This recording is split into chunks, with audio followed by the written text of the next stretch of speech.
தென்மேற்கு பருவமழை மற்றும் வெப்பசலனம் காரணமாக தமிழகத்தில் பல்வேறு பகுதிகளில் மழை பெய்தது. இதுகுறித்து தற்போது பார்க்கலாம். திருவாரூர் மற்றும் அதன் சுற்றுவட்டார பகுதிகளான கொரடாச்சேரி, பேரளம், நன்னிலம், குடவாசல், கூத்தாநல்லூர் உள்ளிட்ட பகுதிகளில் இடியுடன் கூடிய மழை வெளுத்து வாங்கியது. இதில் திருவாரூர் பவித்திரமாணிக்கத்தில் உள்ள துணை மின் நிலையத்தில் உள்ள டிரான்ஸ்பார்மர் திடீரென வெடித்தது. இதனால் ஏற்பட்ட மின்தடையால் அப்பகுதி மக்கள் பெரும் பாதிப்புக்கு உள்ளாகினர். மேலும் சிவகங்கை மாவட்டம் காரைக்குடி மற்றும் அதன் சுற்றுவட்டார பகுதிகளில் பரவலாக மழை பெய்தது. சுமார் 1 மணி நேரம் நீடித்த மழையால் வெப்பம் தணிந்து குளிர்ச்சியான நிலை நிலவியது. இதனால் சாலைகளில் மழைநீர் தேங்கியதால் வாகன ஓட்டிகள் பெரும் அவதிக்கு உள்ளாகினர். நாகை மாவட்டத்தில் மயிலாடுதுறை, சீர்காழி, தரங்கம்பாடி, குத்தாலம் பகுதிகளில் நேற்று இரவு பரவலாக மழை பெய்தது. இந்த மழை குறுவை நெற்பயிருக்கு மட்டும் இன்றி மற்ற காய்கறி செடிகளுக்கும் பயன்பெறும் என்பதால் விவசாயிகளும் பொதுமக்களும் மகிழ்ச்சி அடைந்துள்ளனர். ஜிஎஸ்டியிலிருந்து ஜவுளி தொழிலுக்கு விலக்கு அளிக்க வலியுறுத்தி நாளை முதல் வரும் 11ஆம் தேதி வரை வேலைநிறுத்த போராட்டத்தில் ஈடுபட போவதாக ஜவுளி வணிகர்கள் தெரிவித்துள்ளனர். நாடு முழுவதும் கடந்த 1ஆம் தேதி முதல் அமல்படுத்தப்பட்டுள்ள ஜிஎஸ்டியால் ஜவுளி தொழிலுக்கு 5% வரி விதிக்கப்பட்டுள்ளது. இந்நிலையில் ஈரோடு துணி வணிகர்கள் சங்கத்தின் ஆலோசனைக் கூட்டம் ஈரோட்டில் நேற்று நடைபெற்றது. இந்த கூட்டத்தில் ஜவுளி தொழிலுக்கு ஜிஎஸ்டியில் விலக்கு அளிக்க வலியுறுத்தி நாளை முதல் வரும் 11ஆம் தேதி வரை வேலைநிறுத்த போராட்டத்தில் ஈடுபட முடிவு செய்யப்பட்டது. இந்த போராட்டத்தில் ஈரோடு மாவட்டத்தில் உள்ள 5000 ஜவுளி சார்ந்த நிறுவனங்கள் பங்கேற்க உள்ளதாகவும் வரும் 6ஆம் தேதி மத்திய மாநில அரசுகளின் கவனத்தை ஈர்க்கும் வகையில் பேரணி நடத்தப்படும் எனவும் இதனால் நாளொன்றிற்கு சுமார் 30 கோடி ரூபாய் அளவிற்கு உற்பத்தி பாதிப்பு ஏற்படும் எனவும் தெரிவித்தார். ஜிஎஸ்டி வரி விதிப்பில் தீப்பெட்டிக்கு 18% வரி விதிக்கப்பட்டதற்கு எதிர்ப்பு தெரிவித்து கோவில்பட்டியில் தீப்பெட்டி தொழிலாளர்கள் கண்டன ஆர்ப்பாட்டத்தில் ஈடுபட்டனர்.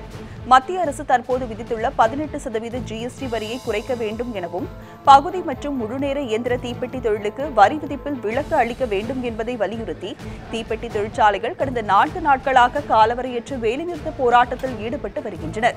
இதன் ஒரு பகுதியாக தூத்துக்குடி மாவட்டம் கோவில்பட்டியில் சிறு தீப்பெட்டி உற்பத்தியாளர்கள் மற்றும் தீப்பெட்டி உற்பத்தியாளர்கள் சங்கம் சார்பில் மத்திய அரசுக்கு எதிராக கண்டன ஆர்ப்பாட்டம் நடைபெற்றது.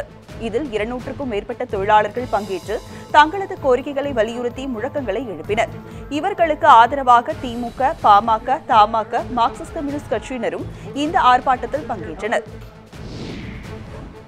ஜிஎஸ்டி வரி எதிரொலியால் நெல்லையில் கிராமப்புறங்களுக்கு செல்லும் தனியார் பேருந்தில் பயணச்சீட்டின் விலை உயர்த்தப்பட்டதால் பொதுமக்கள் பெரும் பாதிப்புக்குள்ளாகியுள்ளனர்.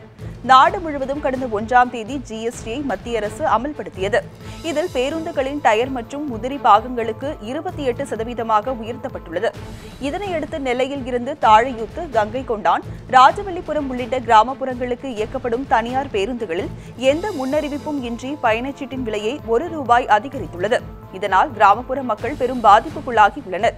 முன்னறிவிப்பின்றி உயர்த்தப்பட்ட பேருந்து கட்டணத்தை உடனே திரும்பப் பெற நடவடிக்கை எடுக்க வேண்டும் என அரசுக்கு அப்பகுதி மக்கள், சமூக ஆர்வலர்கள் கோரிக்கை விடுத்துள்ளனர். ஜிஎஸ்டி பற்றி சிறு வணிகர்கள் தவறாக புரிந்து கொண்டு அதிக விலைக்கு பொருட்களை விற்பது வருத்தம் அளிக்கிறது என தமிழக பாஜக தலைவர் தமிழிசை சவுந்தரராஜன் தெரிவித்துள்ளார். காஞ்சிபுரம் மாவட்டம் செங்கல்பட்டு அடுத்த கூடுவாஞ்சேரியில் மலைவாழ் மக்களின் 1ஆம் ஆண்டு செயற்குழு கூட்டம் நடைபெற்றது. இதில் தமிழக பாஜக தலைவர் தமிழிசை சவுந்தரராஜன் பங்கேற்றார்.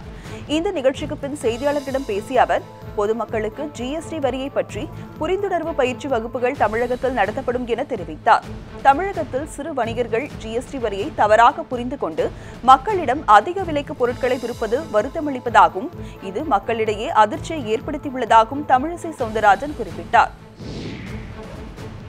டாஸ்மாக் ஊழியர்களின் நலனை பாதுகாக்க கோரி தமிழகம் முழுவதும் ஜூலை 11ஆம் தேதி காத்திருப்பு போராட்டத்தில் ஈடுபட போவதாக டாஸ்மாக் ஊழியர் சம்மேளனம் அறிவித்துள்ளது.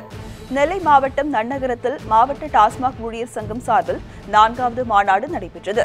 இந்த மாநாட்டில் டாஸ்மாக் ஊழியர் சம்மேளனம் பொதுச் செயலாளர் திருச்செல்வன் பங்கேற்றார்.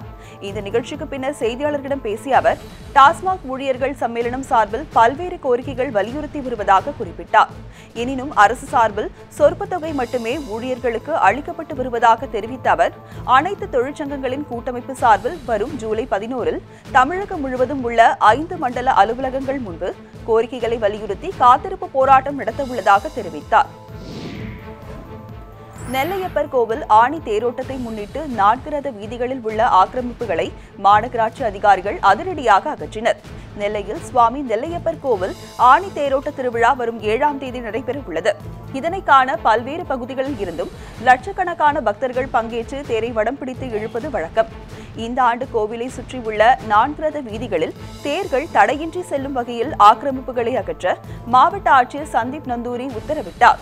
இதனைத் தொடர்ந்து மாநகராட்சி ஊழியர்கள் 4 ரத வீதிகளில் இருந்த ஆக்கிரமிப்பு கடைகளை ஜேசிபி மற்றும் மாநகராட்சி லாரிகள் மூலம் அகற்றினர். இதனால் அப்பகுதியில் பெரும் பரபரப்பு ஏற்பட்டது. மானாமதுரை அருகே மழைவேண்டி கிராமத்தினர் நடத்திய புரவி எடுப்பு விழாவில் ஏராளமானோர் பங்கேற்று வழிபட்டனர். சிவகங்கை மாவட்டம் விளாக்குளம் கிராமத்தில் நிலவும் வறட்சியின் காரணமாக அப்பகுதி மக்கள் பெரும் பாதிப்புக்குள்ளாகியுள்ளனர்.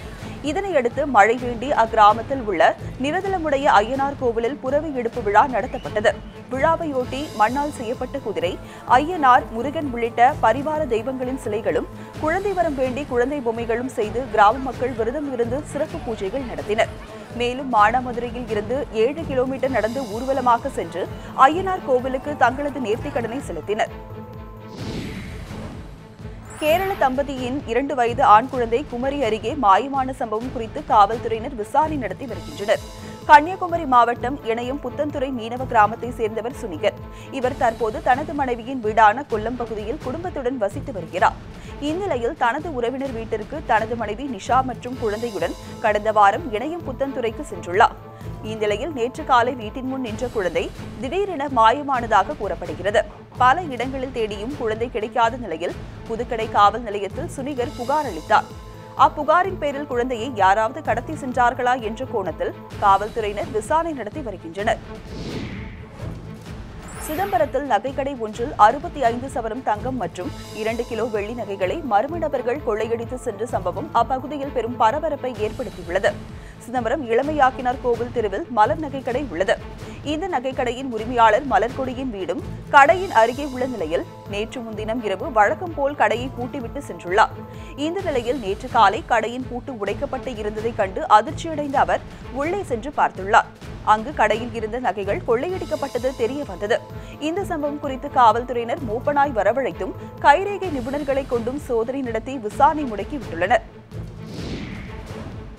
கிருஷ்ணகிரியில் தீயணைப்புத் துறை சார்பில் தீ விபத்து மற்றும் பேரிடர் காலங்களில் பாதிக்கப்பட்ட இடங்களில் மீட்புப் பணிகள் குறித்த விழிப்புணர்வு ஒத்திகை நடத்தப்பட்டது.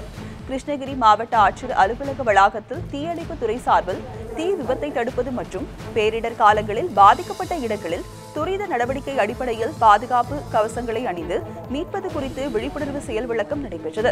மாவட்ட ஆட்சியர் கதிரவன் முன்னிலையில் நடைபெற்ற இந்நிகழ்வில் எண்ணெய், வாயு, இரும்பு, மின் சாதனங்களால் ஏற்படும் பல்வேறு வகையான தீ விபத்துகளை தடுப்பது குறித்தும் அப்போது பின்பற்ற வேண்டிய வழிமுறைகள் குறித்தும் எடுத்துரைக்கப்பட்டன. மேலும் பெட்ரோல் பங்கில் ஏற்படும் தீ விபத்தின் போதும் வீட்டில் எரிவாயு கசிவின் போதும் எவ்வாறு செயல்பட வேண்டும் என்பது குறித்தும் செயல் விளக்கம் அளிக்கப்பட்டது. திருவண்ணாமலையில் இந்திய ராணுவத்திற்கு ஆட்கள் சேர்க்கும் முகாம் வரும் 19 முதல் 25ஆம் தேதி வரை மாவட்ட விளையாட்டு அரங்கில் நடைபெறும் என ஆட்சியர் பிரசாந்த் மு வடநேரே தெரிவித்துள்ளார். இந்திய ராணுவத்திற்கு ஆட்கள் சேர்க்கும் முகாம் குறித்த ஆலோசனைக் கூட்டம் திருவண்ணாமலை மாவட்ட ஆட்சியர் அரங்கில் ஆட்சியர் பிரசாந்த் மு வடநேரே தலைமையில் நடைபெற்றது. இந்த முகாமில் கலந்து கொள்ளும் இளைஞர்களுக்கு வேண்டிய அடிப்படை வசதிகளை ஏற்பாடு செய்வது குறித்து ஆலோசிக்கப்பட்டன. இந்த முகாமில் திருவண்ணாமலை, வேலூர், விழுப்புரம், கடலூர், சென்னை, திருவள்ளூர், காஞ்சிபுரம் மற்றும் புதுச்சேரி உள்ளிட்ட 8 மாவட்ட இளைஞர்கள் பங்கேற்க அனுமதிக்கப்படுவர் எனவும் இந்திய ராணுவத்தில் பல்வேறு பதவிகளுக்கு ஆட்கள் சேர்க்கும் முகாம் வரும் 19 முதல் 25ஆம் தேதி வரை திருவண்ணாமலை மாவட்ட விளையாட்டு அரங்கில் நடைபெற உள்ளது எனவும் தெரிவித்தார். இந்த முகாமில் பங்கேற்க இதுவரை ஆன்லைன் மூலம் 22,000 இளைஞர்கள் பதிவு செய்துள்ளதாகவும் அதற்கான அனுமதி சீட்டு இன்று முதல் பதிவிறக்கம் செய்து கொள்ளலாம் எனவும் மாவட்ட ஆட்சியர் தெரிவித்துள்ளார். மேலும் ராணுவத்தில் சேர உதவி புரிவதாக கூறும் இடைத்தரகர்கள் குறித்து புகார் அளித்தால் உரிய நடவடிக்கை எடுக்கப்படும் எனவும் குறிப்பிட்டார்.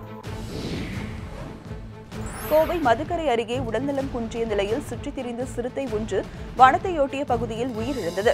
கோவை மதுக்கரையொட்டிய பகுதியில் தொடர்ச்சியாக யானையின் நடமாட்டம் இருந்து வந்த நிலையில் அவ்வப்போது சிறுத்தையின் நடமாட்டம் உள்ளதாக அப்பகுதி மக்கள் தெரிவித்து வந்தனர். இந்நிலையில் மதுக்கரை பகுதியில் தள்ளாடிய நிலையில் சிறுத்தை சுற்றுவதை கண்ட அப்பகுதி மக்கள் அதிர்ச்சியடைந்தனர். இதனையடுத்து வனத்துறையினருக்கு தகவல் அளித்தனர். தகவலின் பேரில் அங்கு வந்த வனத்துறையினர் சிறுத்தையின் நடமாட்டத்தை தீவிரமாக கண்காணித்த போது சில நிமிடங்களில் சிறுத்தை மயங்கி விழுந்துள்ளது. இதனையடுத்து சிறுத்தையை ஈரத்துணியால் சுற்றிய வனத்துறையினர் வாகனத்தில் ஏற்றி இந்திய கடற்படை வீரர்களின் துப்பாக்கி சுடும் பயிற்சி மைய வளாகத்திற்கு கொண்டு சென்றனர். சிறுத்தையை பிரேத பரிசோதனை செய்த பின்னர் அப்பகுதியிலேயே புதைத்தனர். இறந்தது ஆண் சிறுத்தை என்றும் சுமார் 4 வயது இருக்கும் எனவும் வனத்துறையினர் தெரிவித்தனர். உள்ளூர் லாரிகளுக்கு மணல் வழங்காமல் அலைக்கழிப்பதாக கூறி அரசு மணல் குவாரிக்கு எதிராக லாரி உரிமையாளர்கள் சங்கத்தினர் அணைக்கட்டில் முற்றுகையிட்டு போராட்டத்தில் ஈடுபட்டனர். வேலூர் மாவட்டம் அணைக்கட்டில் தமிழக அரசுக்கு சொந்தமான மணல் குவாரி இயங்கி வருகிறது. இந்த மணல் குவாரியில் சென்னை லாரிகளுக்கு மட்டும் தினசரி மணல் வழங்குவதாகவும் உள்ளூர் லாரிகளுக்கு மணல் வழங்காமல் அலைக்கழிப்பதாக கூறி 100க்கும் மேற்பட்ட லாரி ஓட்டுநர்கள் மற்றும் உரிமையாளர்கள் மணல் குவாரியை முற்றுகையிட்டு போராட்டத்தில் ஈடுபட்டனர். சென்னையில் இருந்து வரும் லாரிகளால் தங்களுக்கு வாரம் ஒருமுறை கூட மணல் கிடைப்பதில்லை என்றும் தங்களது வாழ்வாதாரம் பாதிக்கப்படுவதாக குற்றம் சாட்டினர். இதனையடுத்து சம்பவ இடத்திற்கு வந்த காவல்துறையினர் பேசி உரிய நடவடிக்கை எடுப்பதாக உறுதியளித்ததால் போராட்டத்தில் ஈடுபட்டவர்கள் கலைந்து சென்றனர். கிருஷ்ணகிரி மாவட்டத்தில் காணாமல் போன குழந்தைகளை கண்டறிய புன்னகையை தேடி என்ற குழு அமைக்கப்பட்டுள்ளது. கிருஷ்ணகிரி மாவட்டத்தில் காணாமல் போன குழந்தைகளை கண்டறிய அம்மாவட்ட காவல்துறையினர் பல்வேறு நடவடிக்கைகளில் ஈடுபட்டு வருகின்றனர். இந்த நிலையில் காணாமல் போன குழந்தைகளை மீட்கும் வகையில் புன்னகையை தேடி என்ற குழு அமைக்கப்பட்டுள்ளது. இந்த அமைப்பை கிருஷ்ணகிரி மாவட்ட எஸ்பி மகேஷ்குமார் துவக்கி வைத்தார். பின்னர் செய்தியாளர்களிடம் பேசிய அவர், காணாமல் போன குழந்தைகளை மீட்கும் இக்குழுவில் காவல்துறை துணை கண்காணிப்பாளர் ராஜ்குமார் தலைமையில் காவல்துறை குழுவினர் செயல்படுவர் என தெரிவித்தார்.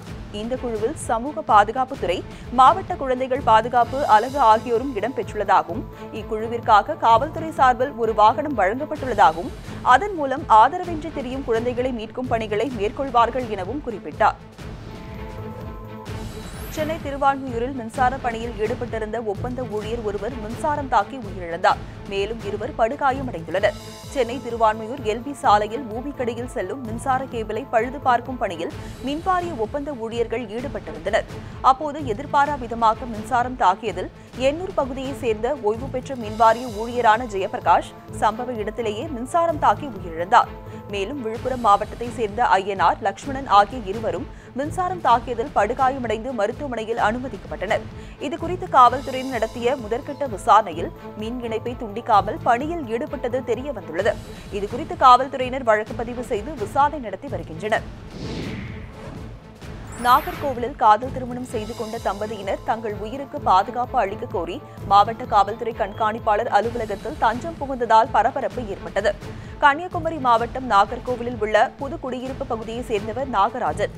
இவரது மகள் நதியா பட்டதாரியான இவர் அதே பகுதியைச் சேர்ந்த ஸ்டீபன்ராஜ் என்பவரை கடந்த 3 ஆண்டுகளாக காதலித்து வந்துள்ளார். இதற்கு பெண் வீட்டார் எதிர்ப்பு தெரிவித்து வந்த நிலையில் கடந்த 18ஆம் தேதி இருவரும் பெற்றோரின் எதிர்ப்பினை மீறி திருமணம் செய்து கொண்டனர். இந்நிலையில் தொடர்ந்து பெண் வீட்டார் ஸ்டீபன்ராஜை கொலை செய்து விடுவதாக மிரட்டி வந்ததாக கூறப்படுகிறது. இதனையடுத்து தங்கள் உயிருக்கு பாதுகாப்பு அளிக்க கோரி மாவட்ட காவல் கண்காணிப்பாளர் அலுவலகத்தில் தஞ்சமடைந்ததால் பெரும் பரபரப்பு ஏற்பட்டது.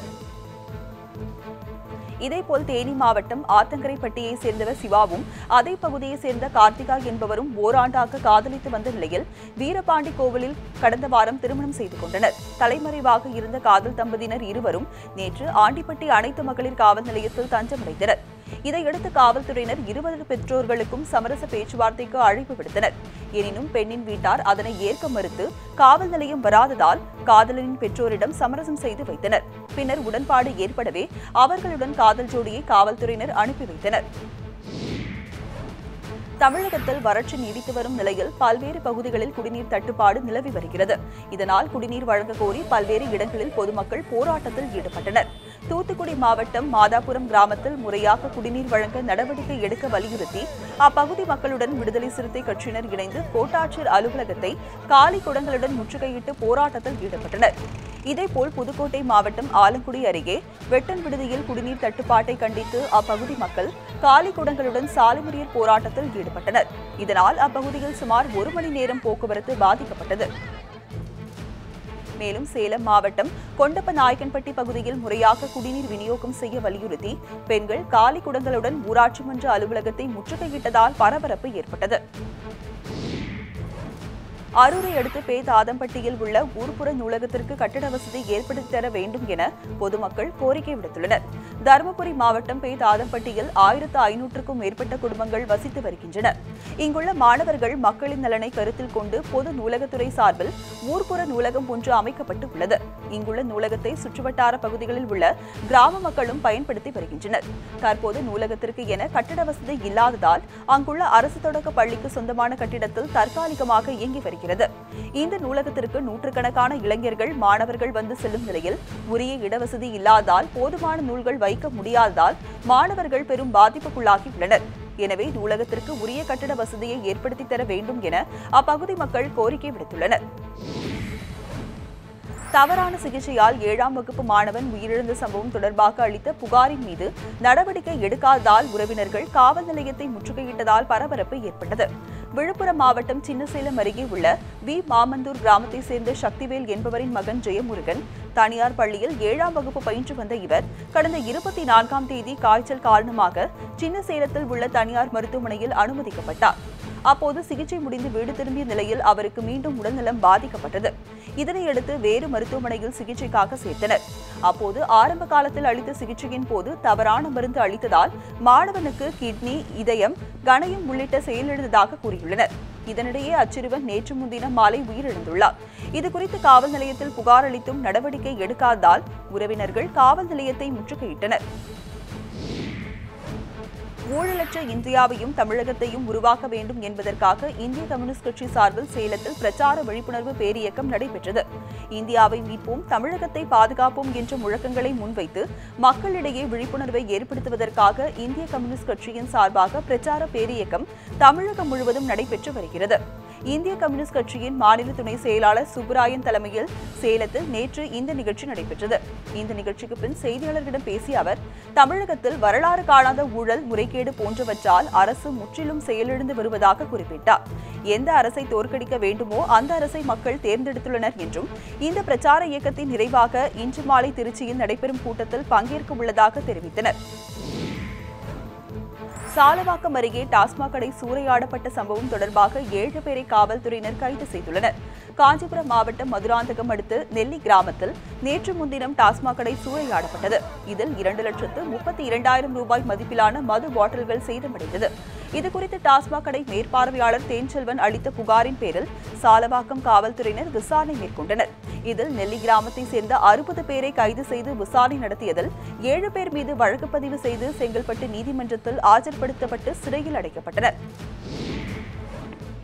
ஆரணி அருகே பட்டப்பகலில் கிராம உதவியாளர் வீட்டின் பூட்டை உடைத்து 10 சவரம் நகை, 20,000 ரூபாயை மர்ம நபர்கள் கொள்ளையடித்து சென்ற சம்பவம் பெரும் பரபரப்பை ஏற்படுத்தியுள்ளது.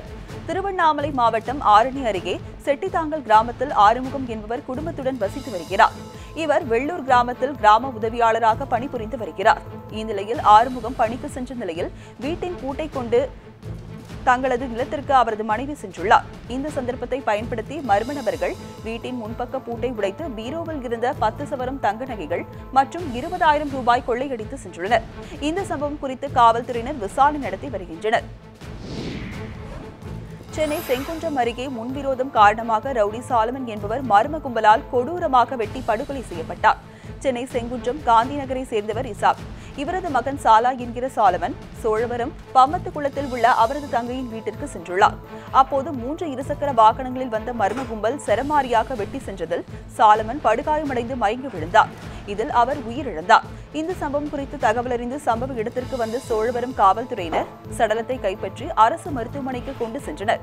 இவர் மீது பல குற்ற வழக்குகள் இருப்பதால் பழிக்கு பழியாக இந்த கொலை நிகழ்ந்திருக்கலாம் என்ற கோணத்தில் காவல்துறையினர் விசாரணை நடத்தி வருகின்றனர். சரக்கு மற்றும் சேவை வரியால் மரக்கடைசல் தொழில் அழியும் நிலைக்கு தள்ளப்பட்டுள்ளதாக மரக்கடைசல் தொழிலாளர்கள் தெரிவித்துள்ளனர். திருநெல்வேலி மாவட்டம் அம்பாசமுத்திரம் அருகே 100க்கும் மேற்பட்ட மரக்கடைசல் தொழிலில் ஈடுபட்டுள்ளனர். கடந்த சில ஆண்டுகளாக மரக்கடைசல் தொழில் வெகுவாக குறைந்து வரும் நிலையில் தற்போது மத்திய அரசு கொண்டு வந்துள்ள சரக்கு மற்றும் சேவை வரியால் மரக்கடைசல் தொழிலுக்கு 28% வரி விதிக்கப்பட்டுள்ளதால் பலர் வேறு வேலைக்கு சென்றுவிட்டதாக தெரிவித்தனர். இதனால் தொழில் முடங்கும் நிலைக்கு தள்ளப்பட்டுள்ளதாகவும் ஜிஎஸ்டி வரியை குறைக்க வேண்டும் எனவும் கோரிக்கை விடுத்துள்ளனர். நேர்மையாக செயல்படும் அதிகாரிகளுக்கு இடையூறு அளித்தால் கடும் நடவடிக்கை எடுக்கப்படும் என உயர்நீதிமன்றம் எச்சரித்துள்ளது. சேலம் ராஜகணபதி கோவிலை சுற்றியுள்ள ஆக்கிரமிப்புகளை அகற்ற கடந்த ஆண்டு உயர்நீதிமன்றம் உத்தரவிட்டது. இதனைத் தொடர்ந்து ஆக்கிரமிப்புகள் அகற்றப்பட்ட நிலையில் மீண்டும் ஆக்கிரமிப்பு செய்யப்பட்டுள்ளது. இதனை ஆய்வு செய்ய சென்ற வட்டாட்சியரை முற்றுகையிட்டு அப்பகுதியினர் தடுத்துள்ளனர். வட்டாட்சியர் இதனை அறிக்கையாக நீதிமன்றத்தில் தாக்கல் செய்தார். இது தொடர்பான விசாரணையில் வட்டாட்சியருக்கு போதிய பாதுகாப்பு வழங்காததற்கு கண்டனம் தெரிவித்தனர். நேர்மையாக செயல்படும் அதிகாரிகளுக்கு இடையூறு அளித்தால் நடவடிக்கை எடுக்கப்படும் என்று எச்சரித்த நீதிபதிகள் இது தொடர்பாக மாவட்ட நிர்வாகம் எடுத்த நடவடிக்கை குறித்து வரும் 24ஆம் தேதிக்குள் அறிக்கை தாக்கல் செய்ய உத்தரவிட்டனர். திருவள்ளூர் அருகே சொகுசு காரை கடத்த முயன்ற கார் கடத்தல் கும்பலை போலீசார் மடக்கி பிடித்து காரை பறிமுதல் செய்தனர். சென்னை KK நகரில் உள்ள தனியார் கார் நிறுவனத்தில் இருந்து பெங்களூருவை சேர்ந்த பிரசாந்த் குமார் உள்ளிட்ட 4 பேர் கார் வாடகைக்கு எடுத்தனர். இந்நிலையில் சோழவரம் அருகே கார் சென்று கொண்டிருந்த போது காரில் ஏதோ சத்தம் வருவதாக கூறி ஓட்டுநர் செல்வராஜை இறங்க சொல்லியுள்ளனர். ஓட்டுநர் காரை விட்டு இறங்கிய நேரத்தில் அந்த கும்பல் காரை கடத்தி சென்றனர். உடனடியாக ஓட்டுநர் செல்வராஜ் சனப்பஞ்சத்திரம் சோதனை சாவடியில் புகார் அளித்தார். போலீசார் சோதனை சாவடிகளை எச்சரிக்கை செய்தனர். இதனையடுத்து தாமரைப்பாக்கம் அருகே கார் கடத்தல் கும்பலை போலீசார் சுற்றி வளைத்து பிடித்தனர். விசாரணையில் அவர்கள் 4 பேரும் கார் கடத்தல் தொழில் செய்வதும் 10க்கும் மேற்பட்ட கார்களை கடத்தியுள்ளதும் தெரிய வந்துள்ளது. இவர்களை திருவள்ளூர் நீதிமன்றத்தில் ஆஜர்படுத்தி புழல் சிறையில் அடைத்தனர். ஆலங்குடி அருகே நெடுவாசலில் ஹைட்ரோ கார்பன் திட்டத்தை ரத்து செய்ய வலியுறுத்தி 85வது நாளாக போராட்டம் தீவிரமடைந்துள்ளது. புதுக்கோட்டை மாவட்டம் நெடுவாசலில் உட்பட நாடு முழுவதும் 31 இடங்களில் ஹைட்ரோ கார்பன் எடுக்க மத்திய அரசு அனுமதி வழங்கியதை கண்டித்து நெடுவாசலில் அப்பகுதி மக்கள் போராட்டத்தில் ஈடுபட்டு வருகின்றனர். ஒவ்வொரு நாளும் நூதன போராட்டங்கள் நடத்திய மத்திய மாநில அரசுகளுக்கு எதிர்ப்பு தெரிவித்து வருகின்றனர். போராட்டம் 85வது நாளை எட்டியுள்ள நிலையில் நேற்று நடைபெற்ற போராட்டத்தில் ஹைட்ரோ கார்பன் திட்டத்தால் தீப்பற்றி எரிவதாக நூதன போராட்டம் நடத்தினர். இதற்காக தென்னை மட்டையை தீ வைத்து எரித்து அதற்கு முன்னால் நின்று போராட்டத்தில் கண்டன கோஷங்களை எழுப்பினர். சேலத்தில் பல லட்சம் ரூபாய் மதிப்பிலான தடை செய்யப்பட்ட புகையிலை பொருட்களை அதிகாரிகள் பறிமுதல் செய்த சம்பவம் பெரும் பரபரப்பை ஏற்படுத்தியுள்ளது. சேலம் மாவட்டத்தில் பள்ளி கல்லூரிகள் அருகே புகையிலை பொருட்கள் விற்பனை செய்யப்படுவதை தடுக்க உணவு கலப்பட தடுப்பு பிரிவு அலுவலர்கள் தொடர்ந்து சோதனையிட்டு வருகின்றனர். இந்த நிலையில் அதிகாரிகளுக்கு கிடைத்த ரகசிய தகவலின் பேரில் செவ்வாய்ப்பேட்டை மொத்த வியாபார கடைகளில் தனித்தனி குழுக்களாக பிரித்து அதிகாரிகள் சோதனை மேற்கொண்டனர். அதில் அப்பகுதியைச் சேர்ந்த பர்வத் என்பவரின் கடைக்கு அருகே கார் செட்டில் பதுக்கி வைக்கப்பட்டிருந்த தடை செய்யப்பட்ட புகையிலை பொருட்கள் இருப்பது கண்டறிந்த அதிகாரிகள் அவற்றை பறிமுதல் செய்தனர். இதில் சுமார் 2 லட்சம் ரூபாய் மதிப்பு என தெரிய வந்துள்ளது.